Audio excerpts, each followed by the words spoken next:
తర్వాత ఇది పూర్తి స్థాయిలో బ్యాటరీ బ్యాకప్ ఉంటుంది. 24/7 కంటిన్యూస్ ఆపరేషన్ దీన్ని ఉంచుకోవచ్చు అనమాట.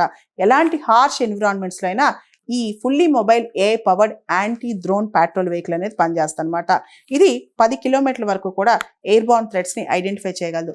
దానిలోనే ఇంటిగ్రేటెడ్ సెన్సార్స్ ఉంటాయి, ప్రోటోకాల్ అనలైజర్స్ ఉంటాయి. కాబట్టి పూర్తి స్థాయిలో 10 కిలోమీటర్ల వరకు కూడా ఎయిర్ బార్న్ థ్రెట్స్ని ఐడెంటిఫై చేయగలదు. దాంతోపాటు ఈ డ్రోన్స్కి soft kill, hard kill capability ఉంది. సాఫ్ట్ కిల్ అంటే ఏదైతే మనకి వచ్చే రోగ్ డ్రోన్స్ ఉన్నాయో వాటికి సంబంధించి వాటిని న్యూట్రలైజ్ చేయడానికి వాటి సిగ్నల్స్ ఆపేయటం కావచ్చు, వాటి రేడియో ఫ్రీక్వెన్సీ జామింగ్ కావచ్చు, లేదా వాటి గైడెన్స్ సిస్టమ్స్ని న్యూట్రలైజ్ చేయడం కావచ్చు. ఇవన్నీ చేయగలం అన్నట్టు. అంటే ఆ రోగ్ డ్రోన్స్ని పడేయకుండా, కంప్లీట్గా డిస్ట్రాయ్ చేయకుండా ముందుగా వాటిని జామ్ చేసేస్తాయి, తర్వాత స్లోగా అవి డిస్ట్రాయ్ అయిపోతాయి అనమాట. అలా కాకుండా ఇంకొక టెక్నిక్ కూడా ఉందన్నమాట దీనికి. అదే hard kill. Up to 2 kilometres hard kill కూడా చేయగలవు. ఏదైతే కంప్లీట్గా ప్రొజెక్టైల్స్ వాడి ఆ డ్రోన్స్ని డిస్ట్రాయ్ కూడా చేయగలం అనమాట. ఈ hard kill capacity, soft kill capacity రెండు కూడా ఇంద్రజాల్ రేంజర్స్కి ఉందన్నమాట.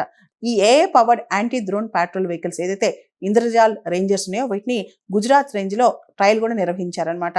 6 రోజుల పాటు ట్రయల్ నిర్వహిస్తే 40 డ్రోన్స్ని డిటెక్ట్ చేసి డిస్ట్రాయ్ చేయగలిగాయి.